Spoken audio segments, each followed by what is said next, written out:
And now it's time to have some fun with the composition of functions. So this little circle right here means composition, and that means that one function is going to be substituted into the other. So you can rewrite it instead of the circle, you can use g and then parentheses f of x. So that means that the f of x function needs to be substituted into the g function.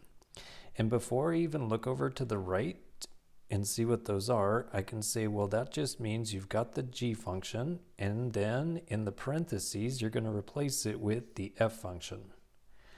So in the parentheses, now put a 3 over x minus 1. And then go to the g function, and every place there used to be an x, we're going to replace it with this fraction, 3 over x minus 1. So then I should be putting equals, and that means that it's the square root, and then 2 minus, and now replace the little x with the 3 over x minus 1. So that takes care of the composition. And then I was asking for the domain. So the domain means, what can x be?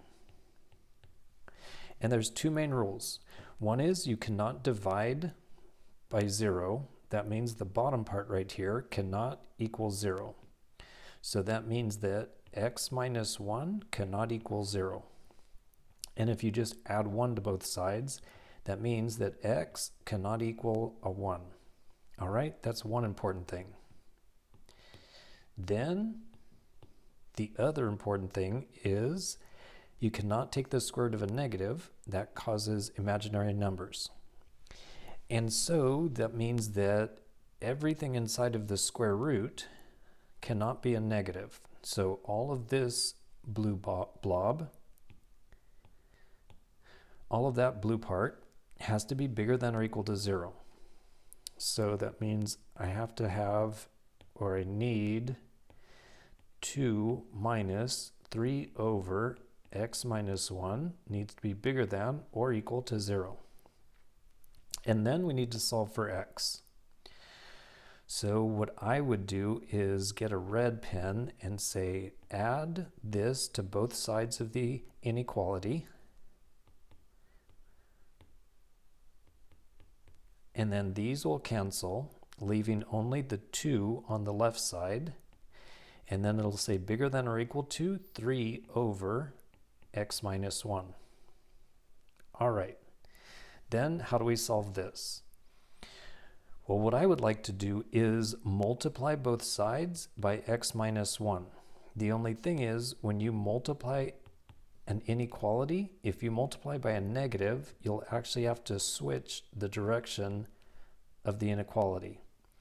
So that means that I'm actually going to need to break this into two parts. So case A, what if x minus, excuse me, that's not a minus. What if x minus 1 is a positive number? So if that's a positive number, that means that you can just grab an orange pen and you can multiply both sides by x minus 1. Perfectly legal algebra. And because x minus 1 is a positive, that means this inequality does not change signs. So it's still going to have bigger than or equal. On the right side, these are going to cancel, leaving only a 3. On the left side, I would go ahead and distribute the 2. So that's going to give us a 2x minus 2. And then just finish up the algebra. So you could add 2 to both sides. It's then going to say 2x is bigger than or equal to 5. And then just divide by 2. And because 2 is a positive number, that does not change the direction of the inequality. So x is bigger than or equal to 5/2. Or if you prefer decimals, x has to be bigger than or equal to 2.5. So remember that we still have this part, x cannot equal a 1. And, oh, I guess I was practicing before you got here. So x cannot equal a 1, so that gets thrown out. Also, x has to be bigger than or equal to 2.5. So if you just shade from here, the graph should exist to the right. Now, as I said, this was case A if x minus 1 is a positive, and then that means the inequality stays the same. So I have to do part B. And I'm going to just do that right here. So for part B,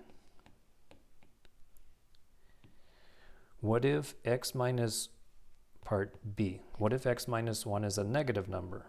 Or in other words, what if x is less than 1? Well then, as I did in orange, you can multiply by x minus 1, except it's going to change the direction of the inequality. On the left will still be the 2 times x minus 1, or 2x minus 2. On the right, these two still cancel, so you still get the 3, which means it's the same work as last time, but the inequality had to switch. So then you could add 2 to both sides, and then it's going to say 2x is less than or equal to a 5. And then that means that x is less than or equal to, so divide both sides by 2, 5 over 2, or in other words, a 2.5.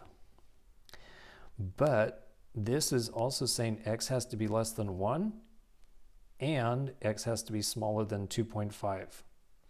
So if it has to be both of those, it has to be to the left of 2.5, but it also has to be to the left of 1. That means that it actually is going to start right here. And because this does not have an equals on it, that should actually be an open circle. Okay.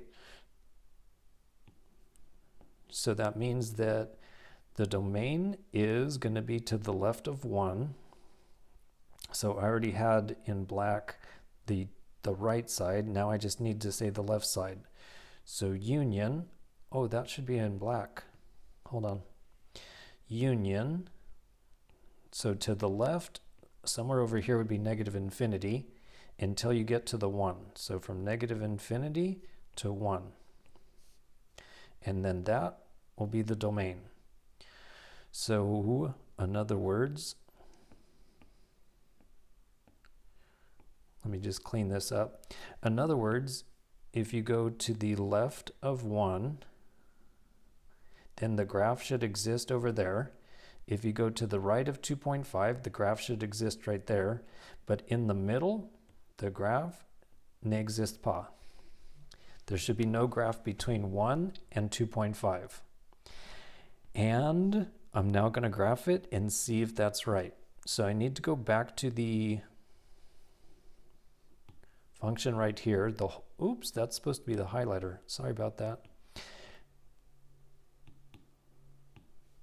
This whole function and graph this whole function and see if there's a gap between the 1 and the 2.5. So then graph that function. I've already got it on y equals. So just put the square root, and then it had 2 minus 3. And then this gets divided by, which means I should put parentheses, it gets divided by x minus 1. And then if you look at the graph, you can see there's a gap. So right here, you can go to 2.5. I think I'll need to actually type it in. You can go to 2.5, and the graph exists there. And to the right of that, and to the right of that, the graph exists. Then on this left part of the graph, as you get closer and closer to where x equals, sorry, it just took off and went off the screen, where x equals 1, so right now it's at x equals 0.97, and if I put something like 0.999, then it's off the screen, but it does have a y value of 54.791. So it just seems that there's this gap between the positive 1 and the 2.5. So that means that I'm pretty sure this answer is correct. So let me make sure I circled it. You know what? The little sad face right there is sort of bugging me. Okay, there we go. And then this one gets a happy face.